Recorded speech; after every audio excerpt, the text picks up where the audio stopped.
Bonjour à tous et bienvenue à Voyage dans l'espace. Où que vous soyez dans l'univers, nous espérons que vous allez bien. Aujourd'hui, une fois n'est pas coutume, nous parlerons d'actualité et pour en parler, je suis avec Claude Lafleur. Bonjour Claude. Bonjour Florent, bonjour tout le monde. C'est toujours un plaisir d'être au micro, surtout qu'aujourd'hui, on a vraiment un sujet intéressant à l'actualité. Il s'est passé beaucoup de choses ces derniers mois. Fait que c'est un plaisir de vous retrouver tous et toutes. Le moment est venu pour nous, de faire le point sur différents sujets que nous avons couverts ces derniers mois dans la progression des poids lourds que sont le Starship de SpaceX et de SLS de la NASA, que nous avons traités dans les balados 78, bilan 2021, perspective 2022, et 85, le fantasme des grosses fusées. Depuis le temps qu'on espère leur lancement, quand donc les verra-t-on enfin s'envoler ? Or, comme tu aimes la dire, Claude, on assiste plutôt à une sorte de course de tortue. Exactement. En fait, ça fait des années, peut-être depuis 2019, 2020, 2021, qu'on attend le lancement à la fois de la fusée géante de la NASA et de celle de SpaceX. Je parle d'une course de tortue parce que d'une part, ça fait des années qu'on attend, et la coïncidence, parce que c'en est une, c'est qu'on pourrait assister au lancement de ces deux super fusées au cours des prochains mois, possiblement au mois d'août ou au mois de septembre. C'est une course symbolique parce que c'est sûr que autant la NASA que SpaceX n'est pas en compétition l'un envers l'autre. Le but premier de chacun, c'est de réussir son tir, même s'il arrive en second. Là, on n'est pas vraiment dans une course, mais le hasard fait que ça ressemble un peu à une course. Évidemment, autant pour SpaceX que pour la NASA, le plus important, c'est de réussir leur tir. Même s'ils arrivaient en second, ce serait pas grave. Mais pour nous, de vue de l'extérieur, on a l'impression, cette fois, lequel des deux va s'envoler le premier, fait qu'on voit une espèce de course. Et je dis de tortue parce que ça fait quand même des années qu'on attend le lancement de la première fusée SLS de la NASA et ça fait aussi quelques années qu'on attend le lancement de la super fusée de Musk. Donc, on parle d'une course de tortue. Un petit détail en précisant, nous enregistrons ce balado-là le vendredi, le 24 juin 2022, évidemment. L'actualité, parfois, évolue très rapidement. Fait que s'il se peut qu'au moment où vous nous écoutiez, il y a des petites choses qui ont changé, mais ce dont on vous parle aujourd'hui, c'est tel que nous connaissons l'exploration spatiale en ce 24 juin 2022, qui est, soit dit en passant, pour nos amis français, le 24 juin, c'est la fête nationale du Québec. Aujourd'hui, c'est notre fête nationale, comme votre 14 juillet. Eh bien, bonne fête. Merci. Et c'est aussi l'occasion de faire le point sur le tourisme spatial que nous avons couvert dans le balado 68 et mis à jour dans le balado 78.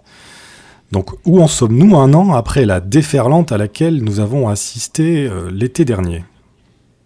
En fait, ce qui est curieux, c'est que dans la deuxième moitié de l'année 2021, il y avait eu 7 envolées touristiques. On pense entre autres à celle de Richard Branson plutôt, celle de Jeff Bezos. Il y a eu des vols en capsule Crew Dragon, etc. On a assisté vraiment à une course folle. On va se souvenir, je pense, tout l'été dernier au printemps et à l'automne. Et cette année, c'est beaucoup plus tranquille. C'est-à-dire que si au cours de la deuxième moitié de 2021, on a eu 7 missions touristiques, dans la première moitié de l'année 2022, on n'en a que 3, donc il se passe des choses un peu curieuses. D'ailleurs, on va en parler dans quelques minutes, mais le tourisme spatial nous réserve quelques surprises étonnantes ces derniers mois. Et nous ferons également le point sur les conséquences de l'agression de la Russie sur l'Ukraine, qui a déjà eu d'importantes répercussions dans le domaine spatial, en plus du reste, et qui en aura bien davantage dans l'avenir. Exactement. En fait, ce qui est assez étonnant, on va le voir dans quelques minutes, c'est que les impacts ont été presque immédiats. Là. Dans les jours qui ont suivi l'invasion de la Russie, de l'Ukraine par la Russie à partir du 21 février, il y a vraiment immédiatement eu des impacts pour le domaine spatial comme pour le reste du monde. En fait, je pense qu'on est tous d'accord pour dire que depuis le 21 février, notre monde a basculé. On est rendu à une autre époque d'un seul coup et on va le voir, ça a des impacts majeurs dans le domaine spatial, comme, bien sûr, ça a beaucoup plus d'impact à bien d'autres niveaux, mais nous, on va se contenter du spatial, mais ça va illustrer un peu ce qui se passe malheureusement depuis 4 mois aujourd'hui.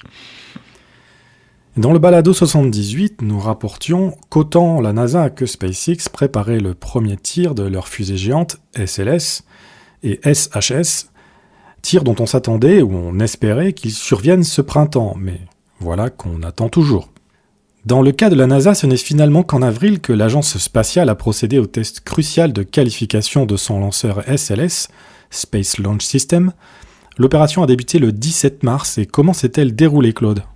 En fait, pour la première fois, ce 17 mars-là, une fusée SLS est sortie du hangar d'assemblage pour être conduite à son pas de tir. La fusée a été assemblée dans le fameux VAB. Le VAB, c'est le Vehicle Assembly Building, là où autrefois ont été assemblées les fusées Saturne V pour aller sur la Lune et la navette spatiale. Donc, c'était la première fois, le 17 mars, qu'une fusée, la nouvelle fusée lunaire de la NASA sortait de son bâtiment d'assemblage pour être conduite jusqu'au pas de tir 39B, 6,8 km plus loin. Cette distance-là, qui n'est pas si grande que ça, a pris 10 heures à être parcourue par le véhicule tracteur de la fusée à une vitesse impressionnante de 680 mètres à l'heure. Donc, vraiment, le transport de la fusée vers son pas de tir, on peut dire que ça se fait littéralement au pas de tortue. Donc, on a enfin vu une fusée SLS sortir du hall d'assemblage pour être préparée à un éventuel lancement. Donc, tu as raison, c'est littéralement une course de tortue. Absolument. Voilà. Et on peut signaler au passage que ce sont les mêmes véhicules de transport qui transportaient et la navette spatiale et les fusées Apollo.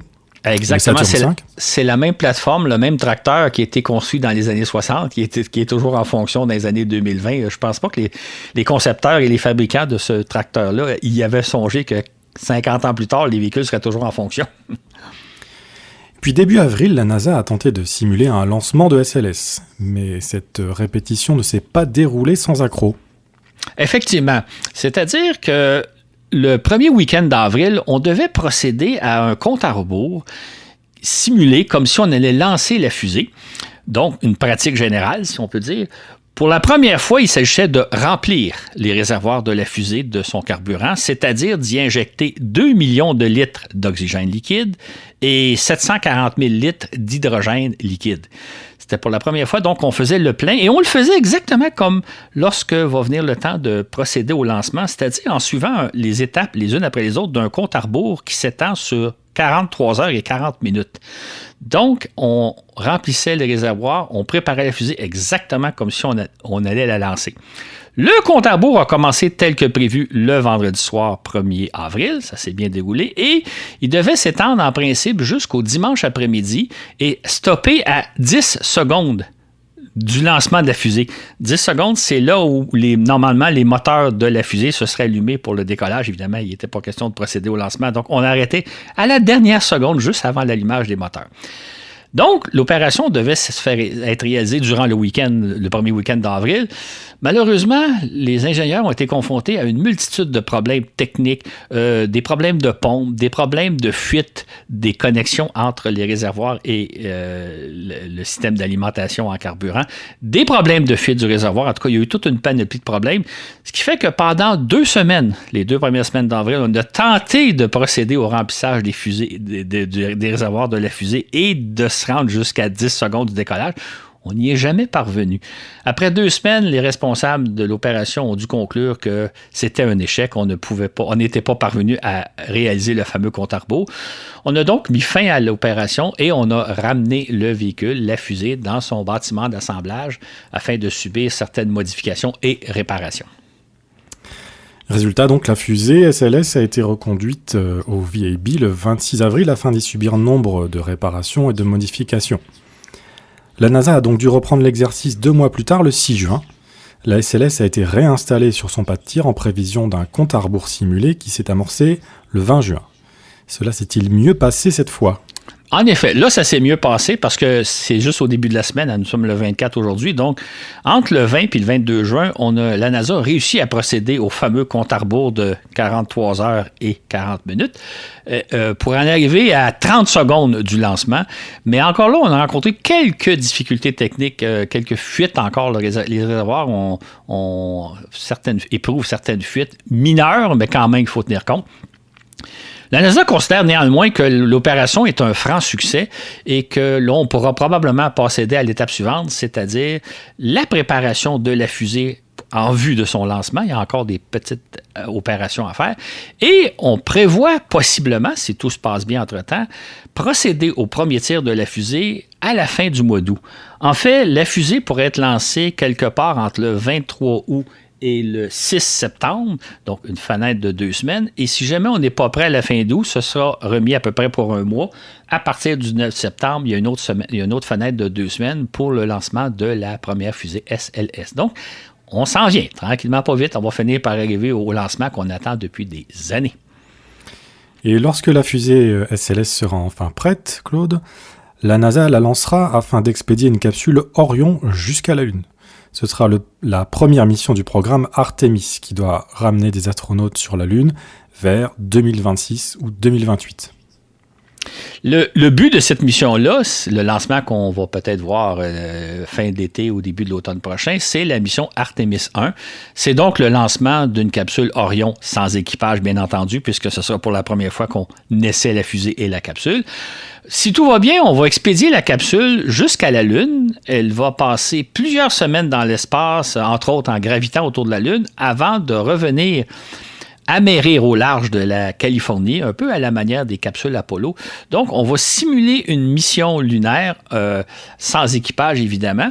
Et si tout va bien, on prévoit réaliser une mission Artemis 2 en 2024 probablement. Et là, cette fois-ci, ce sera l'envoi d'un équipage en orbite autour de la Lune, un peu comme la mission Apollo 8 de décembre 1968.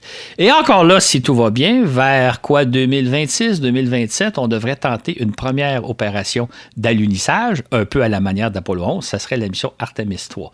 Donc là, cette fois-ci, c'est le premier essai sans équipage parce que c'est toujours une opération très risquée qu'on devrait voir d'ici quelques mois, espérons-le. Comme pour la fusée lunaire SLS de la NASA, on attend toujours le tir de la première fusée géante de SpaceX, la Super Heavy surmontée par son vaisseau Starship. Depuis le vol réussi du prototype SN15 en mai 2021 et une série de tests sur le pas de tir, le premier vol orbital se fait toujours désirer.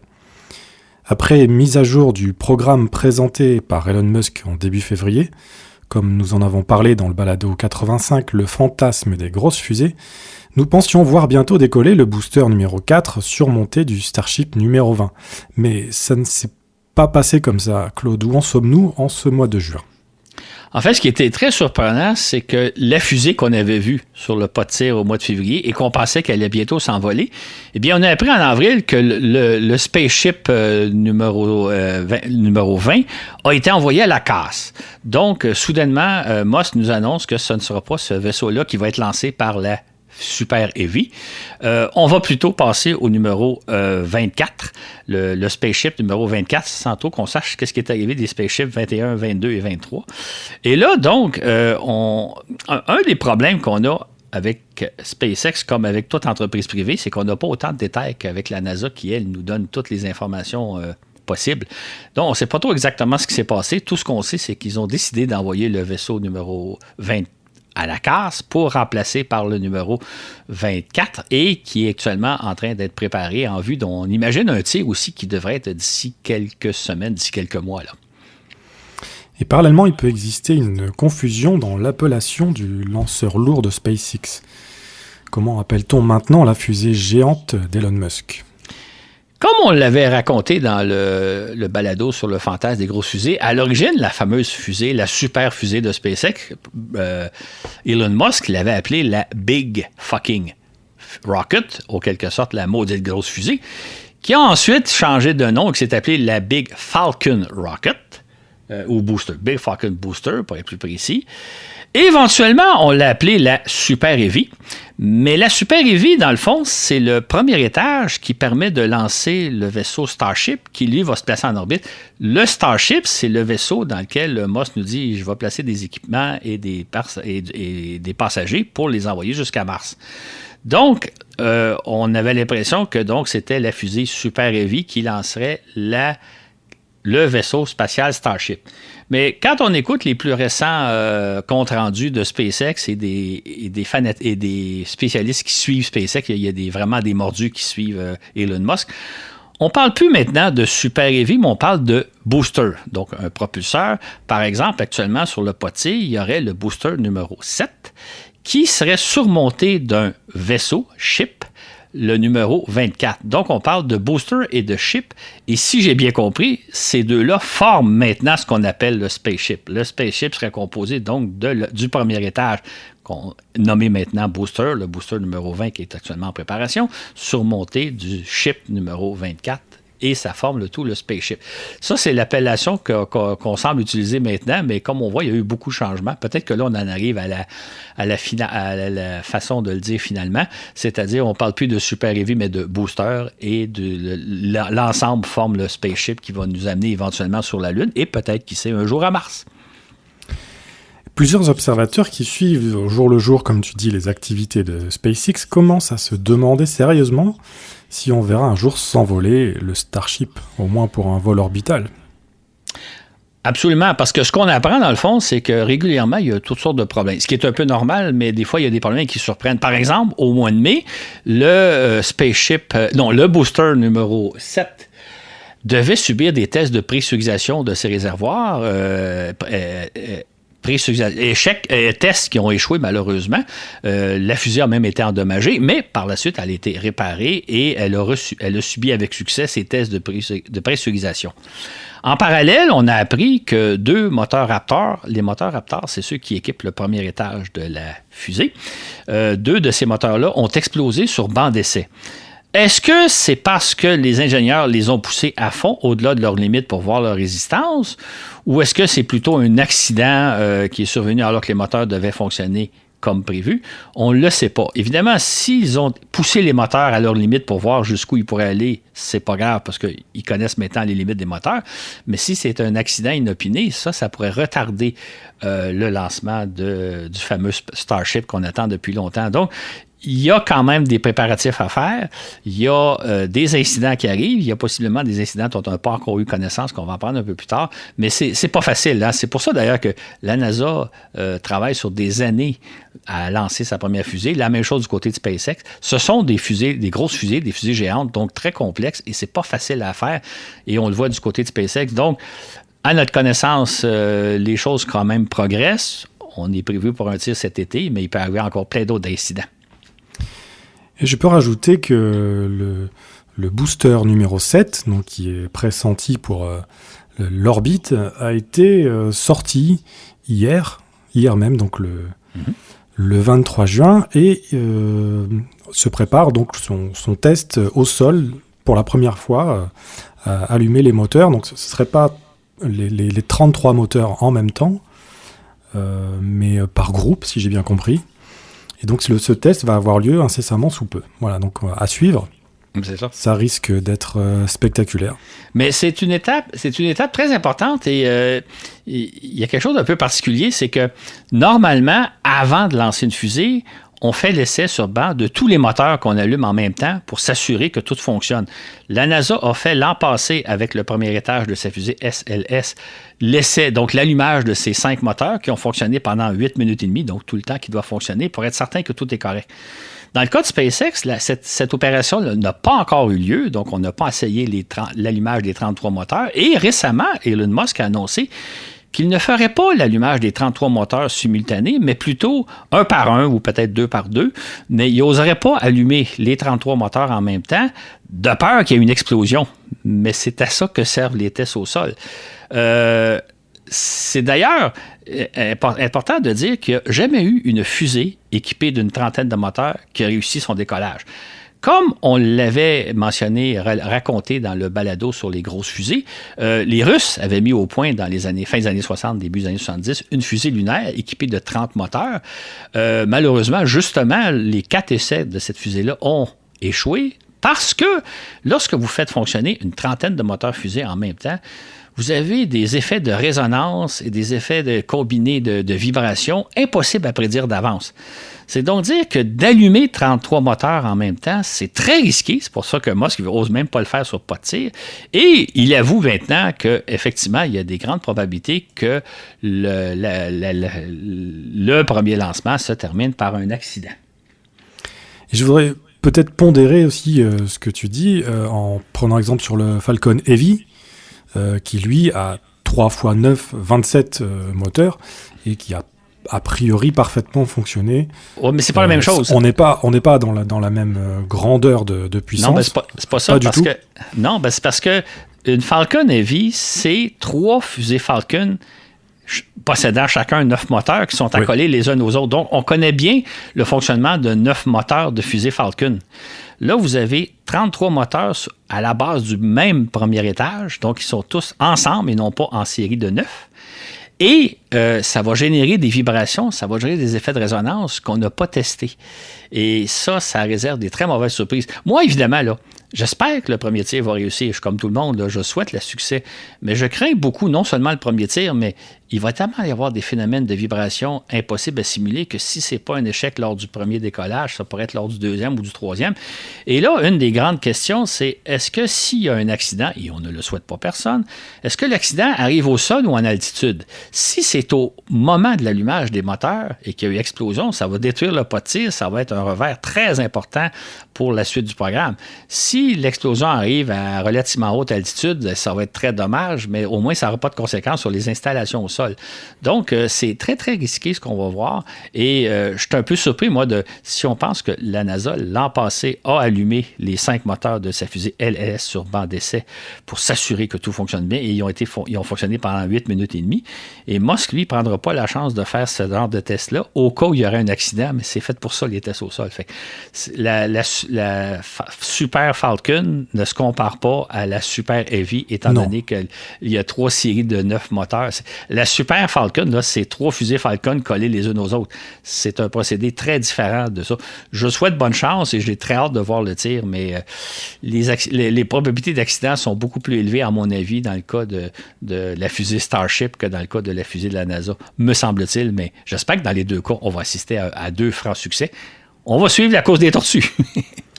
Et donc, quelles sont les dernières déclarations, justement, d'Elon Musk à propos du premier test orbital? Quelles sont ses prévisions sur la date? Exactement. On lui a demandé récemment, c'était la mi-mai, on lui a demandé quand aurait lieu le prochain tir et il a tout simplement répondu d'ici quelques mois. Et il a rajouté qu'il ne faut pas se faire d'illusions. Les probabilités d'un accident de lancement sont assez élevées. Et en espérant que si ça survient, que ce soit à haute altitude, mais même Musk ne peut pas nous dire si les lancements vont avoir lieu au mois de juillet ou au mois d'août ou peut-être au mois de septembre. Il y a beaucoup de choses qu'on ne sait pas par rapport à SpaceX, contrairement à la NASA, qui, elle, par exemple, les tests que je racontais au mois d'avril, on pouvait suivre au jour le jour en direct. On voyait tous les problèmes auxquels étaient confrontés les ingénieurs. C'est pas le cas de SpaceX. Il se passe beaucoup de choses en coulisses dont on n'a pas connaissance. On ne sait pas exactement, est-ce qu'il prévoit un lancement dans quelques semaines? Là, on est le 24 juin aujourd'hui. Ou est-ce qu'on est plutôt au mois d'août, septembre, octobre? On ne le sait pas. Mais évidemment, j'imagine que tous nos auditeurs et auditrices sont suffisamment au fait des événements pour être prévenus. Mais on va l'annoncer sur notre page Facebook quand on aura des dates de lancement, autant pour la SLS que pour le Starship de SpaceX. À suivre. Oui, on peut... Je me souviens que Elon Musk a déclaré que les prototypes voleraient au mois de juillet. Donc, étant donné son passé un peu optimiste concernant les dates, on peut imaginer peut-être que ce sera pour la rentrée. Voilà, exactement. À suivre. La course des tortues se poursuit. Il y a un an, l'actualité spatiale était dominée par le tourisme. Richard Branson de Virgin Galactic s'étant lancé dans une course contre Jeff Bezos de Blue Origin pour déterminer qui sera le premier à s'envoler, tandis que Jared Isaacman s'achetait son propre vol en capsule Crew Dragon de SpaceX. Comme nous l'avons relaté, Branson a coiffé Bezos par 9 jours seulement, en juillet dernier, tandis qu'Isaacman a réalisé son vol Inspiration 4 en septembre. Par la suite, les Russes ont acheminé 2 duos de touristes vers la station spatiale, une actrice et son producteur en octobre, puis un homme d'affaires japonais et son assistant en décembre. En plus, Claude, il y a eu 2 autres courts vols suborbitaux réalisés en fusée New Shepard de Jeff Bezos, n'est-ce pas? Exactement. Un de ces vols-là, on va peut-être s'en souvenir, il y avait William Shatner qui était à bord, le fameux capitaine Kirk, qui nous a fait une description de ce que c'est un vol en New Shepard, il était très impressionné par le spectacle qu'il a vu. Le second vol, en décembre, il y avait la fille d'Alan Shepard qui était à bord. Alan Shepard, c'est le premier Américain qui s'est envolé pour l'espace. Justement, c'est en l'honneur de lui que la fusée New Shepard est nommée.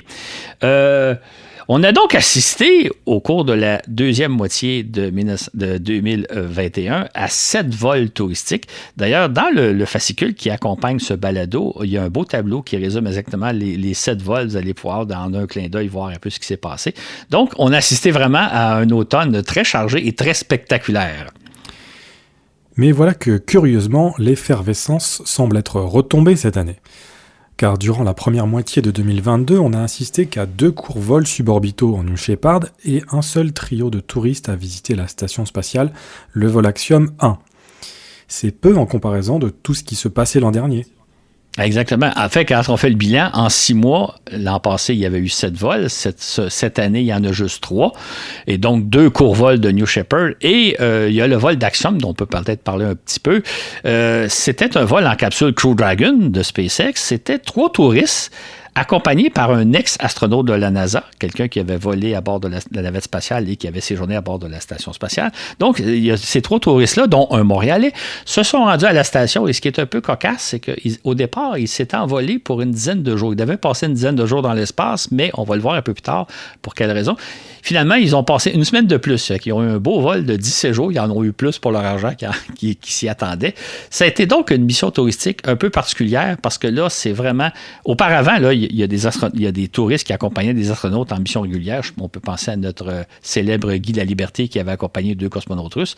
Là, cette fois-ci, c'est une mission entièrement touristique pilotée par un astronaute professionnel, mais dont le but, c'était simplement d'amener 3 touristes passer quelques jours à bord de la Station spatiale internationale. Et cette mission-là eut lieu au mois d'avril et tout s'est très bien passé. Et donc la raréfaction des vols touristiques, est-ce que c'est parce que l'attrait du tourisme est en train de s'estomper ou bien parce que les millionnaires hésitent à s'exposer à la vindicte populaire? C'est une bonne question. C'est la question qu'on peut se poser, surtout que ce que nous avait laissé entendre Jeff Bezos avec sa fusée New Shepard, c'est qu'il réaliserait probablement un court vol touristique par mois. Donc, on aurait dû en avoir à peu près une demi-douzaine. Et on nous a aussi dit qu'il y a beaucoup de volontaires et beaucoup de gens qui sont prêts à payer quelques millions de dollars pour passer quelques minutes en apesanteur et voir la Terre à 107 km d'altitude, ce qui paraît que c'est une vision absolument fantastique. Mais j'ai pas les millions personnellement pour me payer un vol de cet ordre-là. On ignore donc exactement ce qui s'est passé. Qu'est-ce qui se passe dans le domaine du tourisme? Évidemment, comme on a affaire à de l'industrie privée, on n'a pas l'information de ce qui se passe dans les touristes. On a juste l'information officielle que les différentes entreprises nous livrent. Peut-être qu'un jour, on va savoir ce qui se passe réellement. Il y a peut-être des publications qui vont nous dévoiler les coulisses. En tout cas, pour l'instant, on nage un peu dans l'inconnu en se demandant pourquoi il n'y a pas plus d'activités touristiques alors que l'an passé, on avait connu un départ canon. Quant à Richard Branson de Virgin Galactic, rappelons que peu après son vol en Spaceship Two en juillet dernier, il a annoncé la suspension de ceux-ci jusqu'à l'automne 2022. Que se passe-t-il donc à propos de l'avion-fusée ? Bien, de toute évidence, comme on le soupçonnait l'été dernier, on en avait parlé dans nos balados, le Spaceship Two, il n'est pas au point. D'ailleurs, le vol de Branson a failli mal se terminer. Là. Il y a eu une déviation par rapport à la trajectoire. C'est ce qui fait qu'il a été cloué au sol pour... Et Branson, de toute façon, le vaisseau n'était pas encore totalement au point. Il avait annoncé que les vols reprendraient l'automne prochain, donc à l'automne 2022. C'est d'autant plus bizarre dans son cas que ça fait une quinzaine d'années que Branson nous annonce que très bientôt, il y aura des vols touristiques. En fait, depuis une bonne douzaine d'années, à chaque année, on nous dit l'an prochain, il y aura des vols. Il a effectué donc son vol au mois de juillet dernier. Et là, on apprend que finalement, les prochains vols devaient reprendre l'automne prochain, mais on n'en entend plus parler depuis ce temps-là. Donc, la question se pose, qu'est-ce qui se passe du côté de le projet de Branson, de Richard Branson, de Virgin Galactic? Et est-ce que Branson n'aurait pas une autre occupation, un nouveau joujou spatial? C'est la question qu'on se pose, parce qu'entre-temps, Branson a développé une petite fusée pour lancer des satellites. C'est une fusée qui se sert des technologies mises au point pour les Spaceship Two, c'est-à-dire que c'est une fusée qui est d'abord transportée par un avion à haute altitude, puis elle est larguée et elle expédie un satellite jusqu'en orbite terrestre. C'est presque le profil d'une mission de Spaceship Two. La question qu'on peut se demander, bon, pour l'instant, il y a eu 4 vols, dont un premier échec, ce qui est un peu normal, ça arrive, et 3 succès. Et là, on sait que Branson a plein de projets pour sa fusée Launcher One plutôt. Il y a plein de projets pour en faire une version améliorée, la faire lancer d'un peu partout. D'ailleurs, elle pourrait s'envoler à partir d'un aéroport européen bientôt. Donc, on se demande s'il n'a pas changé son fusil d'épaule et si c'est pas un peu désintéressé du tourisme spatial pour plutôt se lancer dans le lancement des satellites. Donc, c'est quand même curieux que son vaisseau Spaceship Two ne semble pas encore tout à fait au point et il se lance dans un autre projet. On verra avec le temps si les vols de Spaceship Two reprennent comme prévu. Soit dit en passant, je l'ai déjà dit souvent, mais pour moi, c'est un vaisseau très risqué, Spaceship Two. Le profil de lancement est beaucoup plus complexe que celui d'une New Shepard pour un résultat équivalent. Moi, si on me donnait l'occasion, je volerais bien davantage à bord de New Shepard qu'à bord de Spaceship Two. C'est un appareil, un avion-fusée beaucoup plus complexe, beaucoup plus à risque et peut-être qu'on va assister à un changement, que peut-être qu'il y aura de moins en moins ou il y aura peut-être juste quelques vols symboliques. Ça reste à voir l'automne prochain si enfin le Spaceship Two peut prendre du service comme nous l'annonce depuis une bonne douzaine d'années Richard Benson. Et finalement, le 14 février, Jared Isaacman, le premier milliardaire à s'être payé son propre voyage dans l'espace, a fait une annonce étonnante. Et de quoi s'agit-il? Isaacman s'est acheté 3 vols auprès de SpaceX. 3 vols habités. 2 en capsule Crew Dragon, comme il avait fait en septembre dernier, et possiblement un vol en Starship. Donc, il pourrait être l'un des premiers à utiliser le Starship quand il va être prêt. On peut se demander combien il a payé pour ça. Encore là, dans le domaine du privé, on n'a pas les informations. Là, c'est une transaction secrète ou confidentielle entre lui et Musk. On peut imaginer, là, si on inclut, donc, il vient de s'acheter 3 vols, si on inclut le vol de septembre dernier, donc 4, que la facture de ces missions spatiales doit avoisiner le $1 milliard. Il faut vraiment être riche, là. Il aura peut-être consacré $1 milliard pour réaliser quelque chose comme 4 missions dans l'espace. C'est quand même renversant et étonnant. Oui. Et le premier vol de cette série, appelé Polaris Dawn, est prévu pour décembre prochain. À cette occasion, Isaacman devrait effectuer une sortie dans l'espace, la première que se paie un citoyen ordinaire.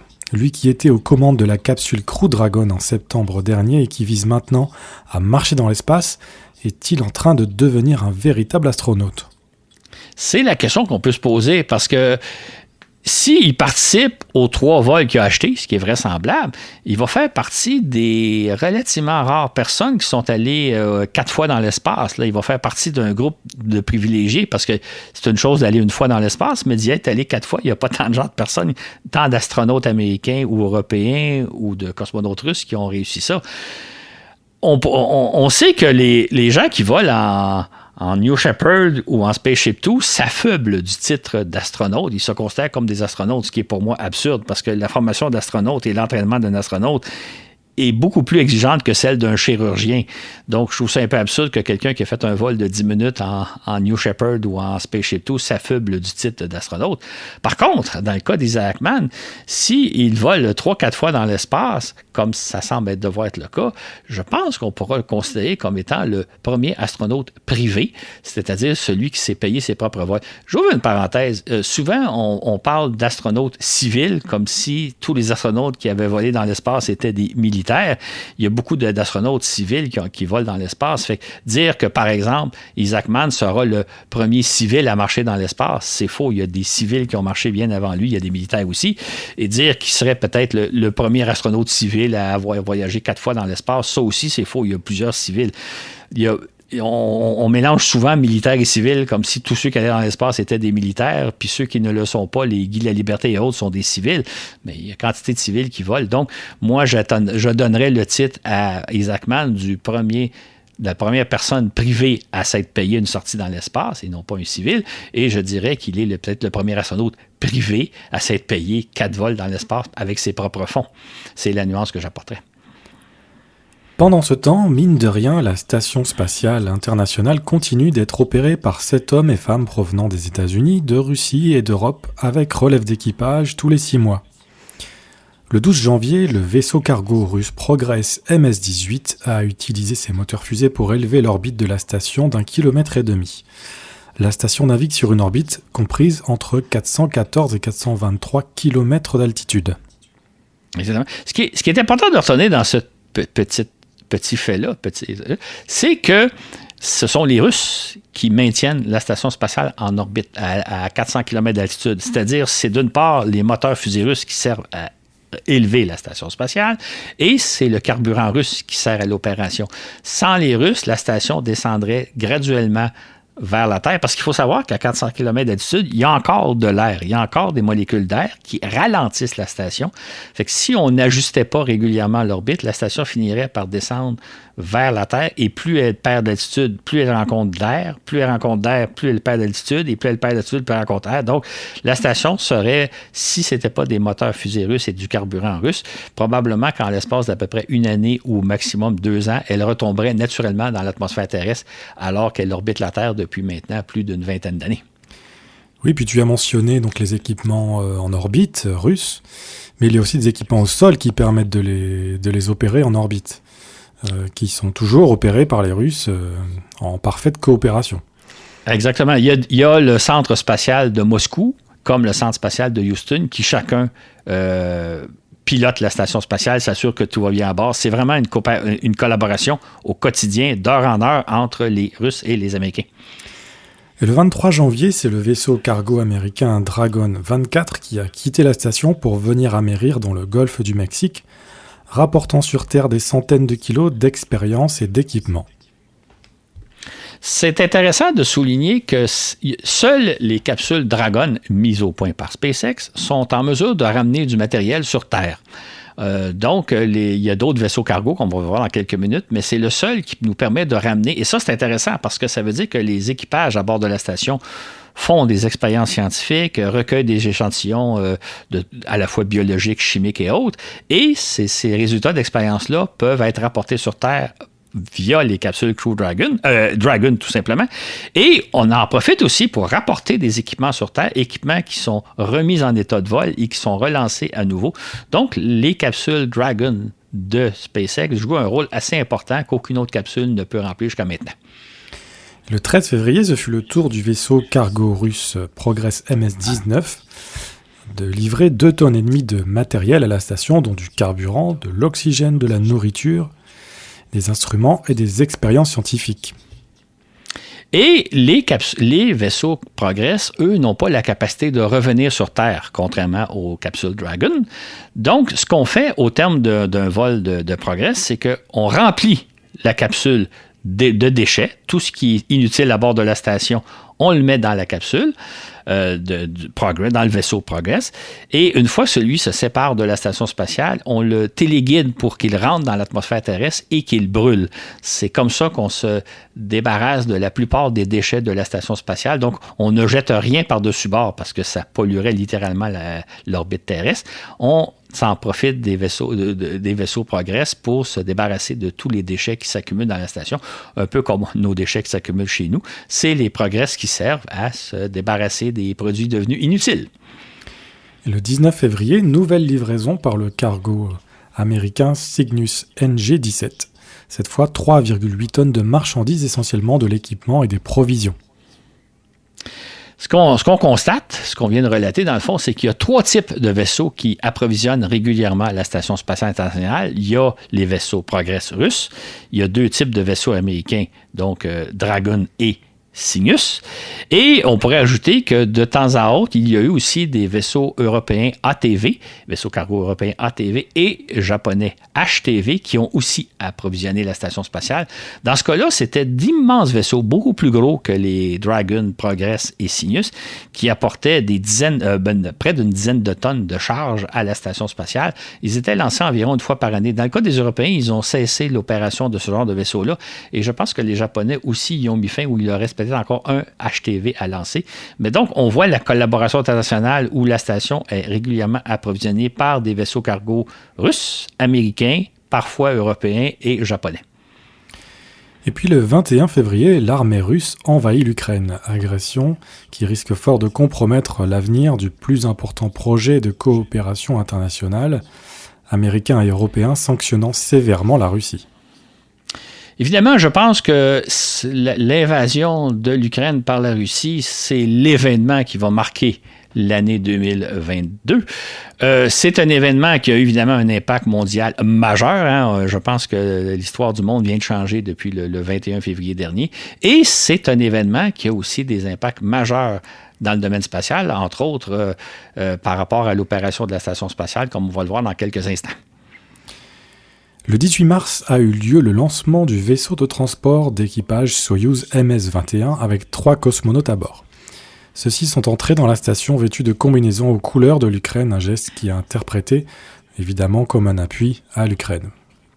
Exactement. En fait, là, on va peut-être se souvenir que quand les 3 cosmonautes sont partis vers la station, ça a causé un peu un malaise d'un peu tout le monde. C'était comme, on est en période où on essaie de couper nos liens avec la Russie, où il y a des mesures de sanctions contre la Russie.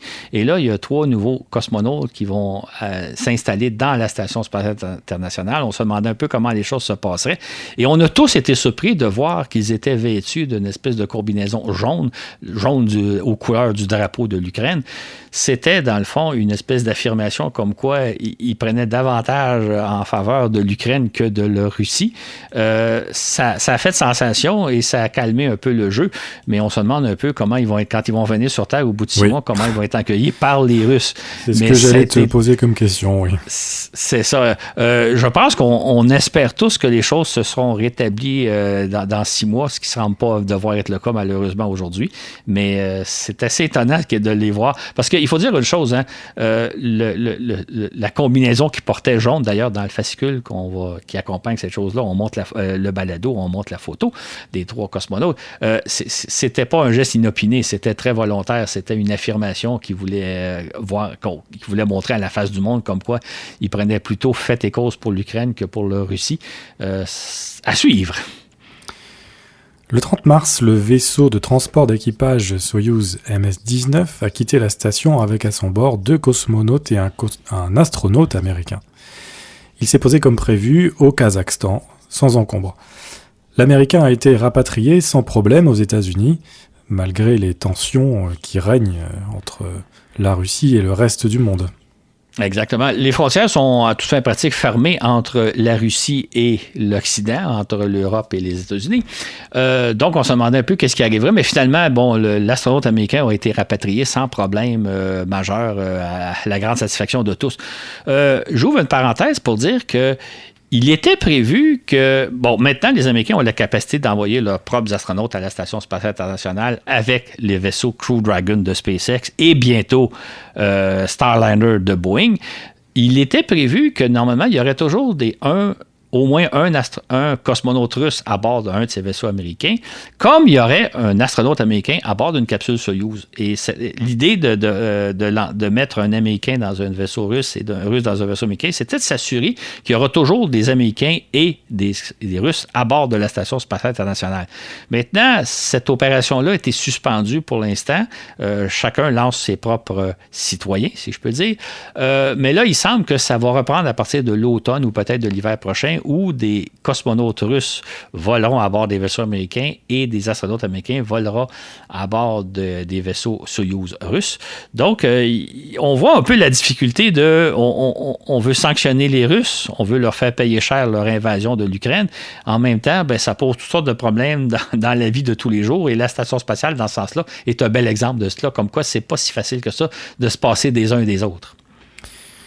Les 18 et 28 avril, 2 cosmonautes russes sont sortis de la station afin d'installer le télémanipulateur européen ERA à l'extérieur de la station. Voilà qui illustre encore là les relations qui sont tendues sur Terre entre l'Europe et la Russie, mais pour l'instant, ça n'affecte pas les opérations à bord de la Station spatiale internationale. C'est pourquoi les cosmonautes russes ont installé, tel que prévu, le bras télémanipulateur européen. Et donc, pour l'instant, les opérations se poursuivent normalement, mais on peut se demander pour encore combien de temps. Le 19 mai, c'est la société Boeing qui a repris le vol d'essai sans équipage de sa capsule Starliner, dont le premier essai avait échoué en décembre 2019. On se souviendra qu'en décembre 2019, Boeing avait lancé sa capsule Starliner, mais qui devait aller rejoindre la Station spatiale internationale, s'arrimer à la station. C'est un vol automatique, mais la capsule n'avait même pas pu élever son orbite à l'altitude de la Station spatiale. Il était revenu après 2-3 jours d'un vol qui était un échec total. Boeing a donc repris son vol d'essai à ses frais. Ça a coûté environ 500 millions de dollars à la compagnie Boeing pour reprendre le vol d'essai. Et cette fois-ci, tout s'est bien passé. La capsule est allée s'arrimer d'elle-même à la Station spatiale internationale. Elle y est demeurée près d'une semaine et finalement, au terme de son vol, elle est revenue se poser sur Terre dans le désert du Nouveau-Mexique. Petite parenthèse, les capsules Crew Dragon de SpaceX, qui transportent actuellement des astronautes vers la Station spatiale internationale, quand elles reviennent sur Terre, elles amérissent au large de la Floride. Donc, on tombe à l'eau, un peu à la manière des capsules Apollo. Dans le cas de la capsule Starliner, elle se pose au sol, ce qui est beaucoup plus facile, ce qui facilite beaucoup les opérations de récupération. Et en même temps, pour l'équipage, c'est beaucoup plus reposant d'arriver au sol que d'amérir et de se faire balloter pendant peut-être une demi-heure, 1 heure, le temps que la capsule soit récupérée. Donc, la différence entre Starliner et Crew Dragon, c'est en bonne partie le fait que l'un amérit alors que l'autre se pose au sol. Évidemment, les Starliner ne sont pas tout à fait prêtes, mais là, on pense qu'il va y avoir un prochain vol d'essai avec équipage, avec des astronautes américains à bord, vol qui devrait survenir à la fin de l'année, à la fin de cette année. Et si ce vol-là réussit bien, après ça, les capsules Starliner vont entrer en service comme les Crew Dragon de SpaceX. Et là, à ce moment-là, si tout va bien, on assisterait à chaque année à un lancement d'équipage américain à bord d'une Crew Dragon et un lancement d'équipage américain à bord d'une capsule Starliner. Je dis équipage américain, en principe, ce sont des Américains, mais il pourrait normalement y avoir un cosmonaute russe et souvent un astronaute qui vient soit d'Europe, du Japon ou éventuellement du Canada. Il y a souvent un partenaire international aussi qui profite du vol pour aller séjourner dans la Station spatiale internationale. Comme l'illustre la liste des plus récentes opérations liées à l'ISS, celle-ci exige une collaboration de tous les instants entre les Russes et les Américains, et à laquelle contribuent aussi l'Europe, le Japon et le Canada, comme tu viens de le dire. Doit-on s'attendre à une catastrophe si toutefois cette collaboration cessait du jour au lendemain ? Absolument, parce que essentiellement, ce sont les Russes qui approvisionnent la station spatiale en carburant. Les autres vaisseaux n'ont pas cette capacité-là, les autres vaisseaux cargo. Et c'est aussi les moteurs fusées russes qui augmentent régulièrement l'orbite de la station afin d'éviter qu'elle retombe sur Terre. Donc, si les Russes se retiraient du projet tel quel, la station serait probablement coordonnée à rentrer dans l'atmosphère d'ici 1 année ou 2. C'est une menace que nous font peser les Russes, mais pour l'instant, tout se passe bien comme on vient de le survoler dans les dernières minutes. Et donc, face aux sanctions occidentales qui s'abattent sur la Russie, les dirigeants russes ont menacé d'abandonner la station à son sort. Qu'en est-il vraiment ? Effectivement, s'ils cessaient d'augmenter l'orbite de la station, l'ISS finirait par tomber. Et ce qui serait dramatique, d'abord, la station, c'est un véhicule qui pèse 400 tonnes. Si elle retombait dans l'atmosphère, une bonne partie d'entre elles brûlerait, mais quand même d'importants morceaux arriveraient jusqu'au sol. Si la station se désintègre au-dessus de l'océan, c'est bien, les morceaux vont tomber à l'eau, ce ne sera pas dangereux, mais s'ils tombaient au-dessus d'un continent, ça pourrait causer d'importants dommages au sol. Si les Russes cessaient donc de maintenir la station en orbite, celle-ci pourrait tomber n'importe où. Et là, il y aurait une grande menace qui peserait à l'échelle de la planète. On aurait un engin de 400 tonnes qui orbite la Terre. 400 tonnes, c'est le plus gros engin qu'on a jamais placé en orbite terrestre. Et donc, il pourrait tomber n'importe où. Ce serait une menace pour nous en Amérique, ce serait une menace pour vous en Europe, mais ce serait aussi une menace pour les Russes parce qu'il pourrait tomber n'importe où sur Terre. C'est la menace que font courir les Russes.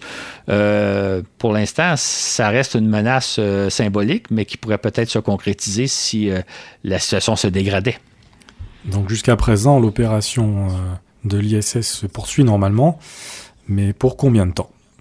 Exactement. C'est la question qu'on se pose. En fait, on peut se demander si les jours de la station ne sont pas comptés. Il faut dire une chose. En 2014, les partenaires de la station, donc américains, russes, européens, japonais et canadiens, s'étaient entendus pour opérer la station jusqu'en 2024. Et ces derniers temps, ils étaient en train de s'entendre pour opérer la station encore jusqu'au début des années 2030. Donc, tout le monde voulait continuer de collaborer au projet. Mais là, avec les tensions actuelles, les Russes rechignent un peu. Évidemment, eux voudraient dire « Je suis prêt à collaborer à condition que vous cessiez vos sanctions. » Là, on parle à un autre niveau. Donc, l'accord, pour l'instant, n'a pas été renouvelé. Bon, il reste encore un peu de temps, mais on peut se demander si, effectivement, les jours de la station spatiale ne sont pas comptés. Il y aurait la possibilité, donc, que les Russes laissent aller la station et laissent planer une menace sur l'ensemble de la planète. Il y aurait aussi, quand même, la possibilité qu'on décide de mettre fin à la station de façon contrôlée. C'est probablement ce qu'on déciderait. Mais là, ce serait, mettons, l'an prochain ou dans 2 ans, alors qu'on prévoit encore, théoriquement, se servir de la station pour encore presque encore une dizaine d'années. Donc, on assistera peut-être à une fin prématurée du programme. Je pense pas qu'on la laisserait aller comme ça, laisser planer la menace, parce que ce serait une menace qui durerait probablement plusieurs mois avant de voir enfin la station brûler dans l'atmosphère, possiblement au-dessus du Pacifique, parce qu'il faut savoir que le Pacifique, à lui seul, c'est l'équivalent de la moitié de l'hémisphère du globe. Hein. Donc, il y a une chance sur 2 qu'elle tombe quelque part dans le Pacifique. D'ailleurs, c'est ce qui est prévu au terme de sa mission. On va la diriger vers le Pacifique, mais il y a la possibilité qu'elle tombe n'importe où ailleurs. Je ne pense pas qu'on va assister à ce scénario-là, mais ça se peut qu'on assiste à une fin prématurée du programme peut-être l'an prochain, dans 2 ans, dans 3 ans, à moins que les Russes continuent de dire non, on va quand même collaborer malgré les tensions actuelles, comme on l'observe actuellement. Peut-être que ça va se prolonger. Ça reste à suivre. Ça reste à voir. Comme l'illustre donc le cas de la Station spatiale internationale, les Russes prennent une part importante dans nos activités spatiales et inversement. En plus de maintenir en vie l'ISS, ils fournissent quantité d'équipements spatiaux, dont les moteurs fusées équipant les lanceurs américains Atlas et Antares, tandis que leurs fusées Soyouz et Proton expédient en orbite plusieurs de nos satellites. Or, l'invasion de l'Ukraine et les sanctions qui s'abattent sur la Russie ont déjà un impact considérable sur nos activités. C'est ainsi que quelques jours à peine après le début de l'invasion de l'Ukraine et la riposte occidentale, l'agence spatiale russe Roscosmos a rapatrié ses 87 techniciens qui assuraient au centre spatial guyanais de Kourou le lancement des fusées Soyouz, un tel rapatriement qui a eu des conséquences immédiates et fâcheuses. En fait, au moment où les Russes ont décidé de rapatrier leurs techniciens, ceux-ci étaient en train de préparer une fusée Soyouz qui serait partie du centre spatial guyanais de Kourou avec à bord 2 satellites Galileo. Les satellites Galileo, ce sont les satellites européens de navigation, un peu l'équivalent du système GPS américain. Donc, il y a toute une constellation de satellites Galileo qui nous offrent les services de navigation GPS, comme on connaît tous, qu'on utilise probablement quasiment tous les jours. Donc, ce lancement-là a été annulé. Ces techniciens-là avaient aussi à préparer d'autres lancements de satellites européens, dont un satellite français de surveillance de la Terre, CSO-3, un satellite d'observation de la Terre qui s'appelle EarthCare. Il y a aussi un télescope Euclide qui devait être lancé. Donc, tous ces satellites-là sont maintenant cloués au sol. Ils auraient dû s'envoler à bord de fusée Soyouz. Et dans les semaines ou mois suivant l'invasion de l'Ukraine, donc, ça a eu vraiment des répercussions immédiates qui ne sont pas en soi très sérieuses, mais qui sont quand même dans la vente parce que c'était des projets qui étaient sur le point de s'envoler et de réaliser leur mission. Et on pense entre autres au satellite EarthCare qui s'occupe de surveiller la Terre, l'environnement terrestre, qui nous a rapporté beaucoup d'informations. Et évidemment, le télescope Euclide, qui est un autre petit télescope spatial qui aurait eu une mission fort intéressante. Tous ces satellites-là sont pour l'instant cloués au sol. On voit donc que l'impact a été immédiat. Et puis, au cosmodrome de Baïkonour, d'autres équipes russes préparaient le lancement d'une fusée Soyouz prévue pour le 4 mars afin de livrer 36 satellites OneWeb. Et ce lancement n'a pas eu lieu non plus. Exactement. En fait, les OneWeb, c'est un réseau de branchement à Internet à haut débit, un peu comme le réseau Starlink de SpaceX, là, qui est donc, ce sont dans le cas de OneWeb et de Starlink, où que vous soyez sur Terre ou même en plein milieu de l'océan, vous pourriez vous brancher sur Internet et avoir le même genre de connexion que nous avons, vous et moi, dans nos maisons. Donc, la fusée Soyouz devait lancer 36 satellites OneWeb. OneWeb, c'est une constellation qui regroupe pour l'instant 428 satellites. Et au cours des prochains mois, il y a 6 fusées Soyouz qui devaient lancer encore 200 220 OneWeb pour compléter la constellation. Évidemment, tout ça, c'est resté au sol. Donc, OneWeb s'est trouvé soudainement rivé au sol sans trop savoir quoi faire de ces satellites parce qu'on n'a pas les capacités de les lancer avec d'autres fusées. Et c'est SpaceX qui a récupéré le lancement des satellites OneWeb de son concurrent plus ou moins direct. Ben c'est ça. En fait, ce qui est assez surprenant, c'est qu'on s'est dit, peut-être que les satellites OneWeb, Galileo autres pourraient être lancés par d'autres fusées. Il y a les fusées Atlas américaines. Il y a Ariane aussi qui est disponible. Sauf que dans le cas des fusées Atlas américaines et Ariane, tous les lancements sont réservés pour les prochaines années. Ils ne sont pas en mesure d'accommoder aucun passager de plus. Par contre, SpaceX, lui, a dit, moi, j'ai des capacités additionnelles de lancement. Je peux lancer donc des satellites. Et c'est ainsi que, un peu à la surprise d'un peu tout le monde, SpaceX a dit, pas de problème, je vais lancer les satellites OneWeb, même si c'est un réseau de satellites qui fait compétition à mon Starlink. Mais comme il y a de la place pour tout le monde, nous, on va le lancer. Donc, à partir des prochaines semaines, des fusées Falcon 9 devraient lancer des OneWeb et, petit avantage, les fusées Falcon 9 sont plus puissantes que les Soyuz, donc ils pourront transporter davantage de satellites OneWeb. Pour l'instant, le nombre n'est pas encore déterminé à ma connaissance, mais peut-être que OneWeb va se retrouver avec davantage de satellites que s'il avait fait par Soyuz, mais c'est quand même étonnant que SpaceX a dit, pas de problème, moi je vais lancer, même si c'est un compétiteur à mon propre réseau, j'ai pas de difficulté avec cela. Et une autre victime immédiate des tensions actuelles est la mission ExoMars, un projet de sonde martienne développé conjointement entre l'Europe et la Russie. Exactement. En fait, en septembre prochain, une fusée russe Proton devait expédier l'engin ExoMars vers la planète Mars. Cet engin-là, il est composé donc d'un véhicule pour se poser sur Mars, qui est un véhicule de conception russe, à bord duquel se trouve un astromobile qui s'appelle Franklin... j'oublie le nom. Rosalind Franklin. C'est donc un véhicule tout-terrain de conception européenne qui avait pour mission d'observer, de rechercher des traces de vie sur la planète Mars.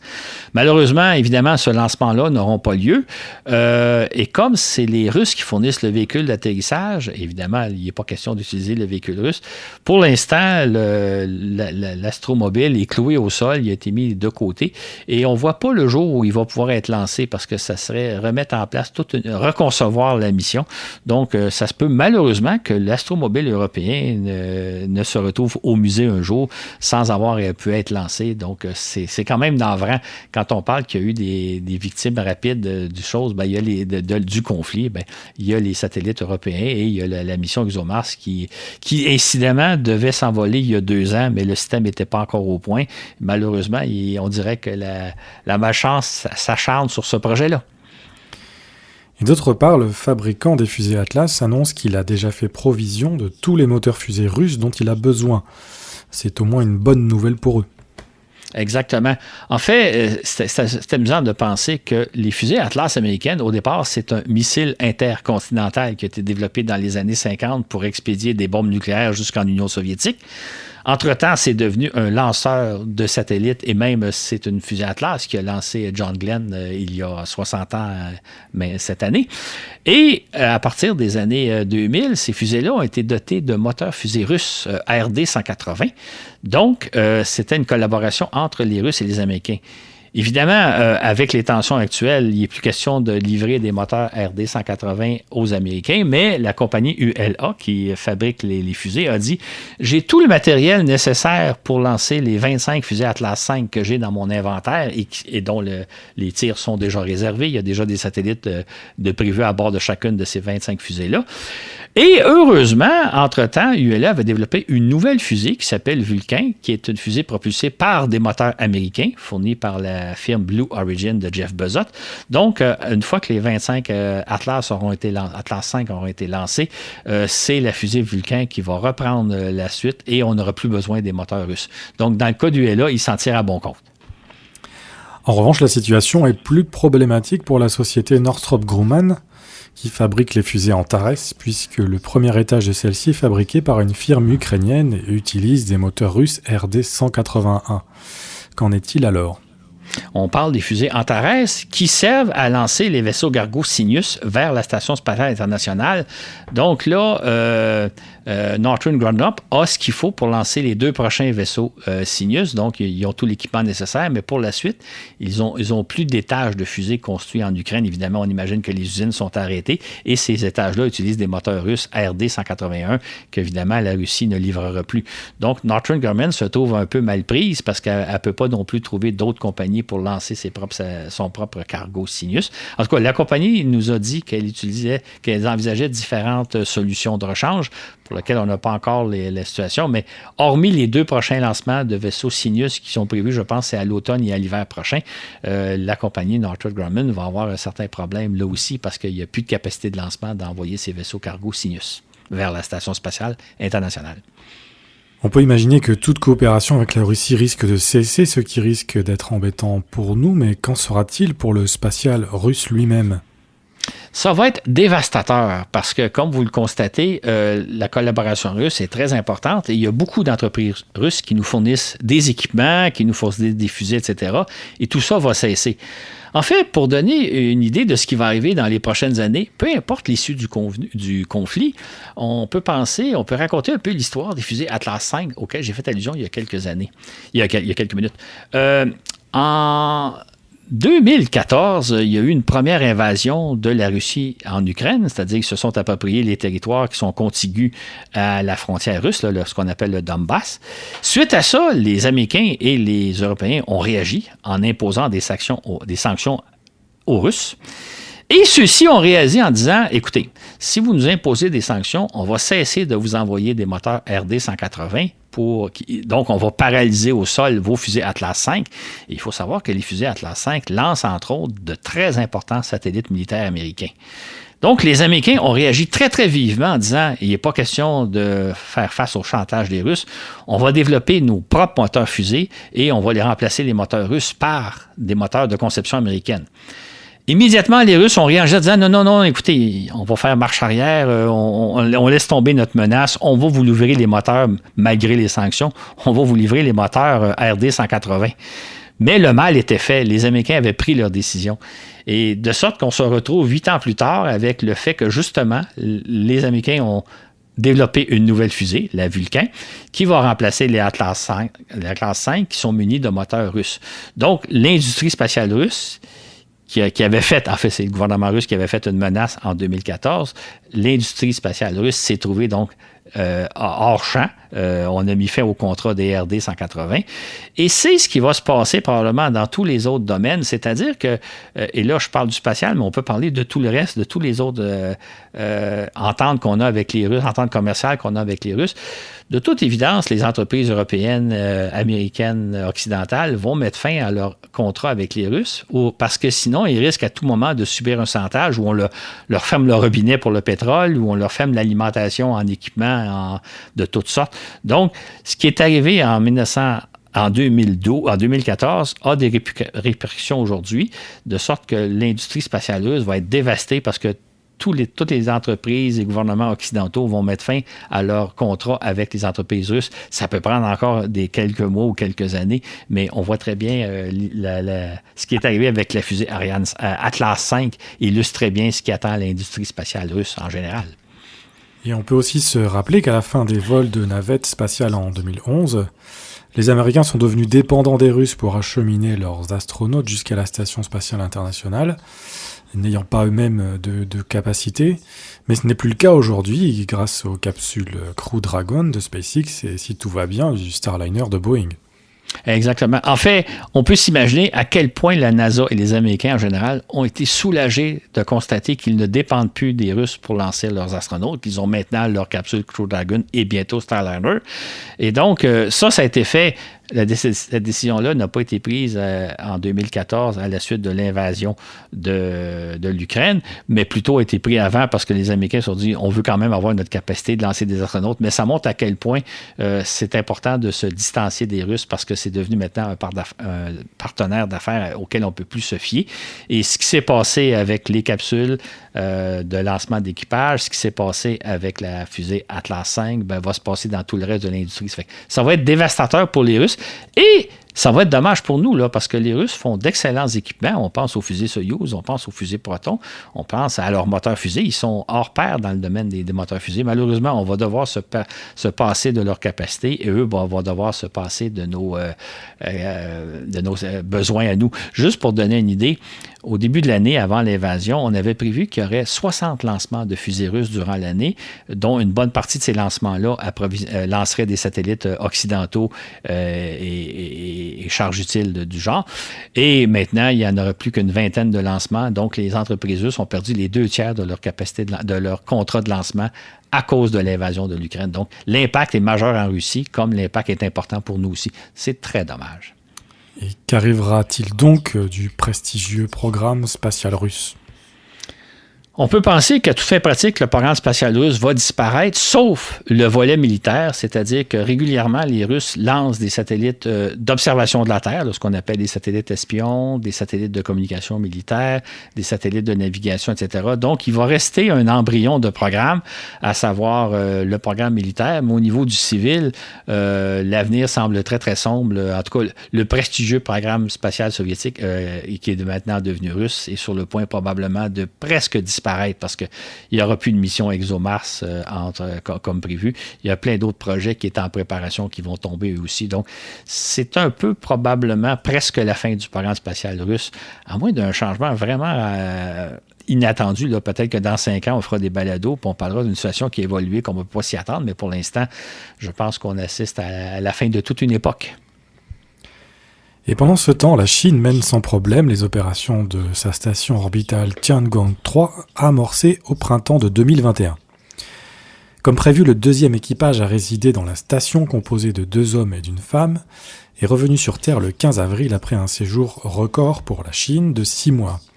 Et que sait-on du déroulement de la mission ? Ce qu'on sait, c'est que la mission s'est apparemment déroulée sans problème. Les Chinois nous donnent une certaine information, mais on ne sait pas s'ils nous disent tout ce qu'il y a à savoir. Sauf que ce qu'on constate, c'est que ce séjour de 6 mois à bord de la station, séjour record pour des astronautes chinois, s'est très bien déroulé. Durant les 6 mois, l'équipage, de 2 hommes et une femme, ont réalisé une série d'expériences scientifiques et technologiques un peu semblables à ce qui se fait à bord de la Station spatiale internationale. Donc, les Chinois sont en train d'apprendre qu'est-ce qu'on peut faire en apesanteur. Durant ce séjour-là, il y a eu 2 sorties dans l'espace, dont la première sortie d'une Chinoise, donc pour aller faire des travaux à l'extérieur de la station spatiale. Mais ce qui est peut-être surtout à retenir, c'est que ce qui est peut-être le plus important dans cette mission-là, c'est que pendant les 6 mois, l'équipage a maintenu en opération la station spatiale Tiangong. Donc, ils ont appris à vivre et à travailler en apesanteur comme le font les Américains et les Russes depuis plusieurs décennies.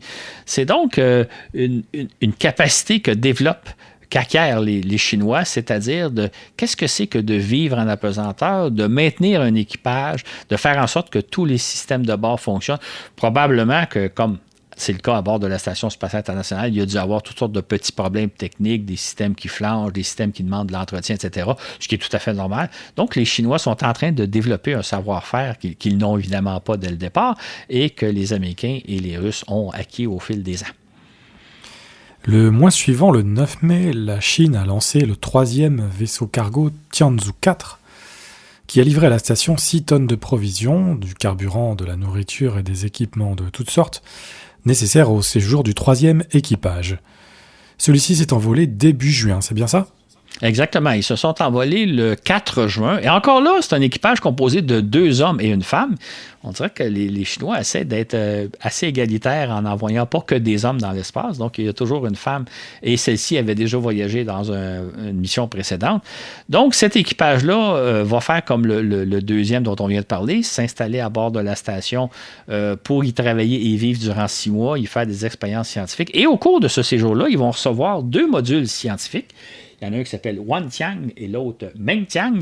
L'un est consacré aux expériences de biologie et des sciences de la vie, alors que l'autre va être consacré aux expériences technologiques et des sciences des matériaux. Donc, la Chine commence à construire une station spatiale multimodulaire. Ce que font les Chinois, ça se compare un peu au programme spatial russe, qu'on va parler dans quelques instants. Donc, et autre détail important, c'est qu'à la fin de cette cette mission-là, au mois de décembre, il y a un 4e équipage qui va être lancé vers la station Tiangong avant le retour du 3e. Et là, il va y avoir relève d'équipage, exactement comme ça se fait à bord de la Station spatiale internationale. Ce sera la première fois dans le cas des Chinois où ils vont procéder à la relève d'un équipage. Et on peut penser que ce 4e équipage-là va être relevé par un 5e, puis un 6e et un 7e. Donc, possiblement que depuis le 4 juin, il y aura en permanence des Chinois en orbite terrestre si tout se passe bien comme ça semble être le cas. Et donc, pourquoi fais-tu la comparaison avec le programme soviétique? On pourrait comparer ce qui se passe à part de la station Tiangong 1 à Tiangong 3 à ce que les Soviétiques faisaient dans les années 80 à bord de la station Salyut 7 et le début du complexe orbital Mir. D'ailleurs, dans le fascicule qui accompagne ce balado-là, vous allez voir une photo où on voit l'apparence de la station Tiangong chinoise quand elle va être assemblée avec ces deux modules, quand elle va avoir reçu ces deux modules scientifiques, avec la station spatiale Mir telle qu'elle était en 1990. Les Chinois sont en quelque sorte en train de réaliser ce que les Soviétiques faisaient dans les années 80.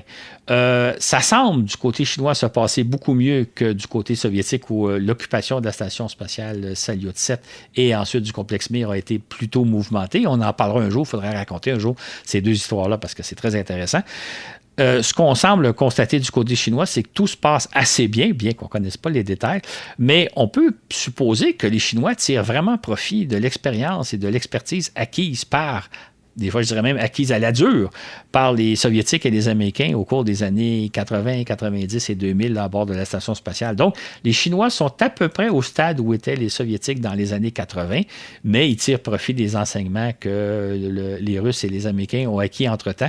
Donc, c'est intéressant ce qui se passe, mais des fois, les Chinois ont tendance à laisser entendre que leur station spatiale se compare à la station spatiale internationale, qui sont rendus au même niveau que le sont les Américains et les Russes.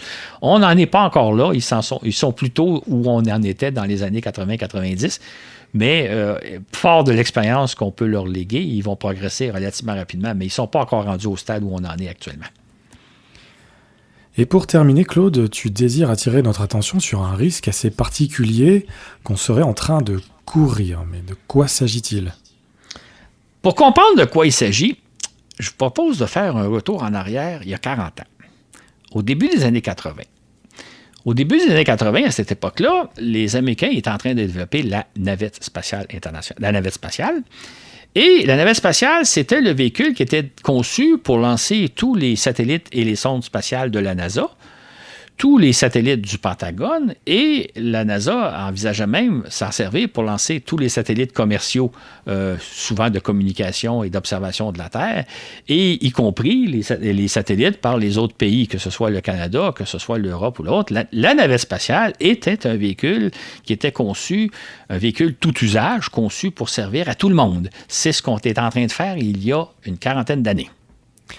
Hélas, comme nous le rappelions dans le balado 84, la navette spatiale deuxième partie, le 28 janvier 1986, la navette Challenger a été perdue. Or, cette tragédie a remis en question l'idée même de confier tous nos satellites à un seul lanceur, autrement dit, à ne pas mettre tous nos œufs dans un même panier. Exactement.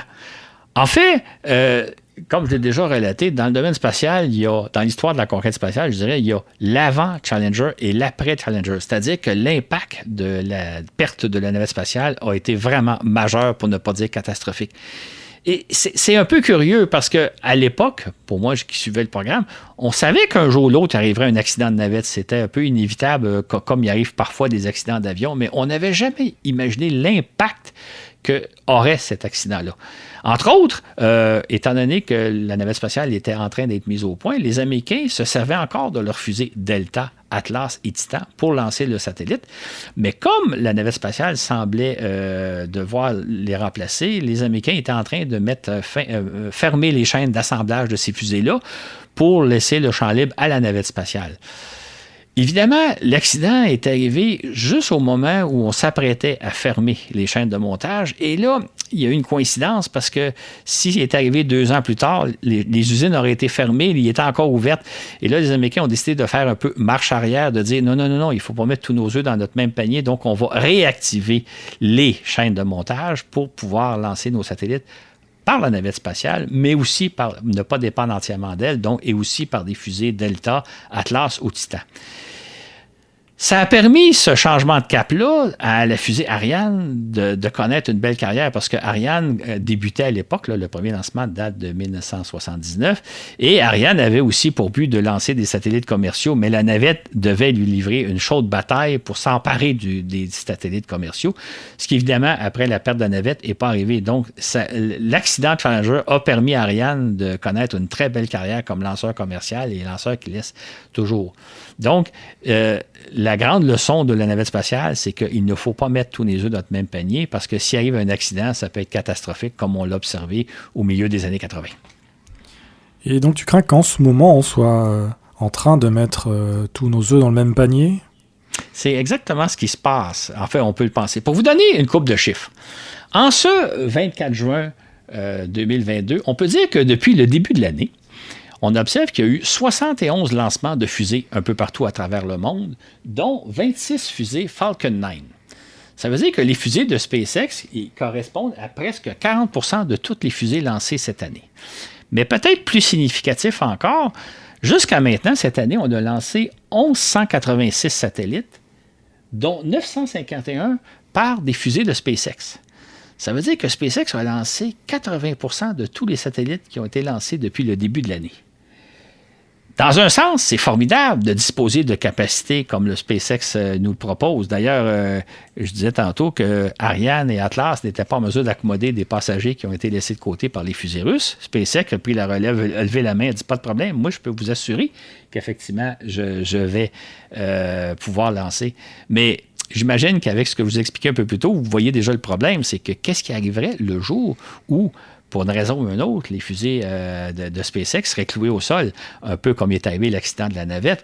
Donc, c'est fantastique ce qu'est en train de faire SpaceX, mais en même temps, ça nous met à risque si jamais il y avait un problème majeur, un problème technique majeur ou autre, on pourrait se retrouver en très grande difficulté.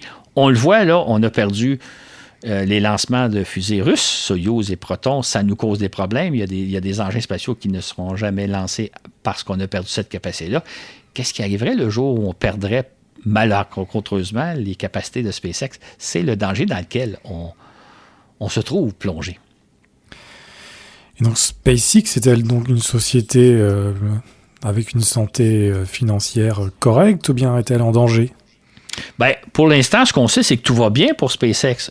On voit d'ailleurs, je vois de temps passant, les fusées Falcon 9, ce sont d'excellentes fusées.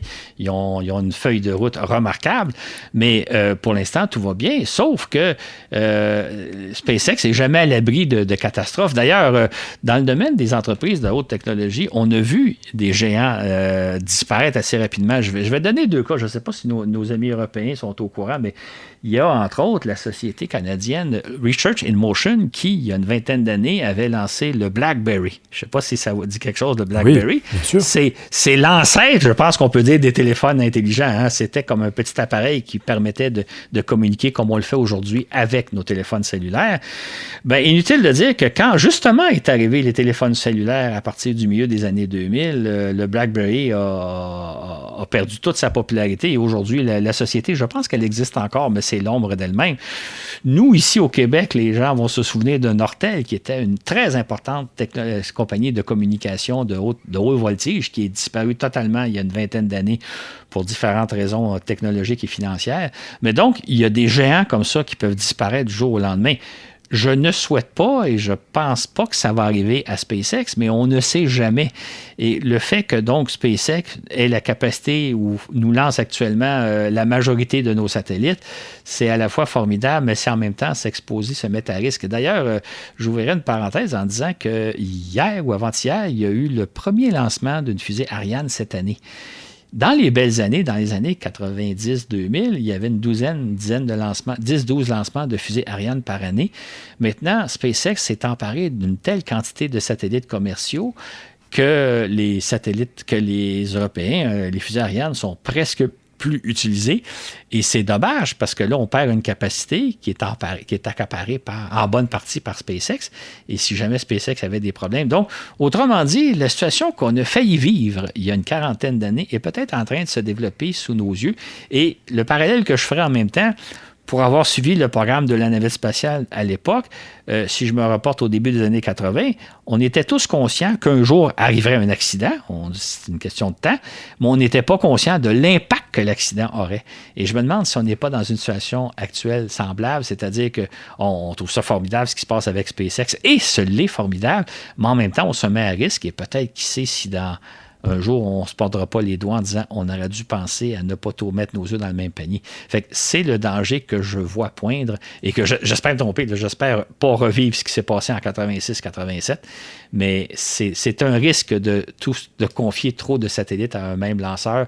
On le voit un peu avec la disparition des fusées russes, comme on l'a mentionné un peu plus tôt. Il se pourrait qu'un jour, on le voit avec SpaceX pour une raison ou une autre, là, parce que pour l'instant, à ma connaissance, la société se porte bien. Les fusées sont d'excellente qualité, mais on ne sait jamais dans l'avenir. On ne sait jamais ce qui peut arriver. Et de l'aveu même d'Elon Musk, tout repose, toute l'activité de SpaceX, surtout le Starship, repose sur Starlink, qui va essayer de vendre à un maximum de gens. Et de même le développement du Starship, qui a priori va lancer le Starlink version 2, qui va être plus gros. C'est le moteur de développement du Starship. Donc, si jamais ce système de Starlink n'est pas rentable, la société pourrait très bien être en difficulté. Oui. Ce qui est embêtant, SpaceX, c'est une société privée, c'est pas une société à la bourse. Ce qui fait qu'on n'a aucune idée de son état financier. Est-ce que c'est une société surendettée? Est-ce que c'est une société qui fait des profits, etc.? On n'a aucune idée. Donc, on ne peut pas savoir si la santé financière de la société est en bonne santé ou pas. On n'en a aucune idée. Donc, peut-être qu'un jour, on va se réveiller avec une catastrophe ou, comme c'est arrivé un peu partout à travers le monde, des entreprises qui étaient florissantes, mais qui étaient surendettées, ont connu l'abîme. Donc, dans le cas de SpaceX, c'est ça d'ailleurs que je trouve, moi, des fois, dommage par rapport au privé. Je sais qu'il y a beaucoup de gens qui ne jurent que par le privé, et l'entreprise privée fait des choses formidables, là, je ne suis pas contre le privé. C'est juste qu'il y a beaucoup de choses qu'on ne sait pas par rapport aux agences spatiales, par exemple, européennes ou la NASA, où on sait exactement ce qui se passe, exactement dans quel état sont les projets. Quand on regarde la fusée SLS de la NASA, on a beaucoup plus de détails sur ce qui se passe dans les coulisses que dans le cas de Starship. Donc, on ne sait pas dans quel état se trouve SpaceX, et peut-être que c'est une société surendettée, c'est peut-être une société qui espère éventuellement faire des profits, devenir rentable. Peut-être que c'est déjà une société rentable, mais ça, on n'a pas les chiffres. Donc, je trouve ça inquiétant, moi, personnellement. Je suis émerveillé parce que faire SpaceX, juste une parenthèse, le week-end dernier, SpaceX a lancé 3 fusées Falcon en l'espace de 36 heures. Une vendredi matin, une samedi matin, puis une samedi en fin de journée. Ça n'a jamais personne n'a réalisé une telle performance. C'est remarquable au niveau technologique, mais en même temps, ça nous met dans une situation où si jamais cette société-là n'était plus en mesure de fournir ses services, on pourrait se retrouver dans un sacré pétin. J'espère que ça n'arrivera pas. Qui vivra verra, comme on dit. Exactement. Qui vivra écoutera le prochain balado d'actualité. On va sûrement faire une suite à ça. J'ouvre une parenthèse pour dire que nos Patreons qui écoutent ce balado-là en ce dimanche matin 3 juillet ont immédiatement accès au fascicule 90 qui accompagne ce balado. Dans le fascicule, vous allez trouver plus d'informations, entre autres des tableaux qui récapitulent les vols touristiques et ce que font les Chinois dans l'espace. Donc, en un clin d'œil, vous allez avoir une bien meilleure idée de ce qui se passe. Il y a évidemment beaucoup de photos. Et quand on dit qu'une photo vaut 1000 mots, des fois, de voir les fusées, de voir les systèmes dont on parle, ça peut encore rendre la chose plus claire. Donc, j'invite à la fois les Patreons à aller chercher le fascicule et à le parcourir. Et ceux qui ne sont pas Patreons, je vous invite à vous abonner à notre balado. C'est 5 $ par mois. Abonnement que vous pouvez mettre fin n'importe quand. Là, vous n'êtes pas obligé de vous abonner pour minimum 1 an, quelque chose comme ça. Sauf qu'en vous abonnant, ce qui est surtout important, c'est que vous nous appuyez concrètement dans notre projet. On travaille fort, hein, Florent, Laurent et moi, là, et Mathieu, on travaille très fort à faire ce balado-là. Et les gens qui nous appuient en devenant Patreon nous apporte un soutien moral très important. Fait que si vous aimez ce qu'on fait, ça serait important de devenir Patreon. Et on vous offre des petits avantages comme les fascicules. Et normalement, vous avez le balado 2 semaines d'avance, ce qui n'a pas été le cas cette fois-ci parce qu'on voulait être le plus d'actualité possible. Mais c'est à la fois, on vous offre des petits avantages. Il y aura peut-être des petites surprises qui s'en viennent éventuellement. On en reparlera. Mais ça serait important si vous avez les capacités de nous appuyer comme Patreon. C'est très important pour nous et c'est pas juste symbolique, c'est concret. Fait que si c'est possible, puis comme je vous dis, les Patreons actuellement, allez chercher le fascicule du Balado 90, vous allez faire des petites trouvailles dont je n'ai pas parlé ici. Merci Claude pour toutes ces précisions et merci d'avoir commenté l'actualité spatiale à chaud. Ce n'est pas tous les jours. Absolument, on va y revenir. Puis là, il y a encore un balado qui s'en vient le 19 juillet. Après ça, on va prendre un petit peu de vacances parce qu'on a tous travaillé très fort et on va revenir au mois d'août. Mais on vous tient au courant. Entre autres, une bonne façon de suivre nos activités, c'est d'aller sur la page Facebook de Voyage dans l'espace. On publie des avis sur qu'est-ce qui se passe. On couvre un peu l'actualité spatiale, pas de façon systématique, mais on couvre surtout notre balado. Donc, si vous voulez savoir un peu qu'est-ce qui s'en vient, c'est une page à consulter de temps en temps. Et évidemment, comme toute page Facebook, c'est gratuit et accessible à tout le monde. Voilà, on garde un œil fixé sur l'éventuel lancement des fusées géantes et on te réécoute très prochainement, Claude. C'est ça. Juste en passant, on n'a pas parlé du télescope Webb pour différentes raisons, mais juste annoncer qu'on devrait avoir les premiers résultats, les premières photos spectaculaires prises par le télescope Webb. Ils vont être diffusés par la NASA le 12 juillet prochain. Donc, on nous promet quelque chose de spectaculaire. Donc, à suivre, nous, on ne fera pas nécessairement un balado spécial cette fois-là, mais ça vaut la peine. Soyez attentifs le 12 juillet, apparemment, qu'on va avoir les premiers résultats du télescope Webb qu'on a tous hâte de voir, moi comme n'importe qui d'autre.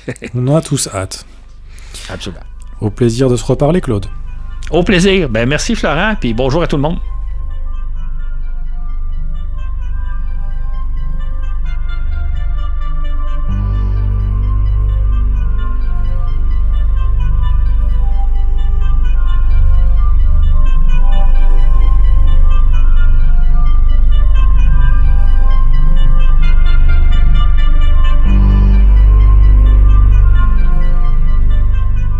Je voudrais en profiter pour à nouveau remercier tous nos patrons et souhaiter la bienvenue aux nouveaux arrivants. Il s'agit de Jessie Pivin, Toff et Rémi Favre, André Chénier, Anthony Gallo, Bruno Pierre Marcil, Adrien Labéry et Pierre-Luc Grenier. Bienvenue à vous et encore merci pour votre participation.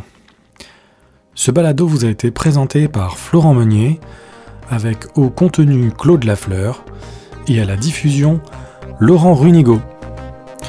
Sur ce, où que vous soyez dans l'univers, à bientôt pour un autre voyage dans l'espace.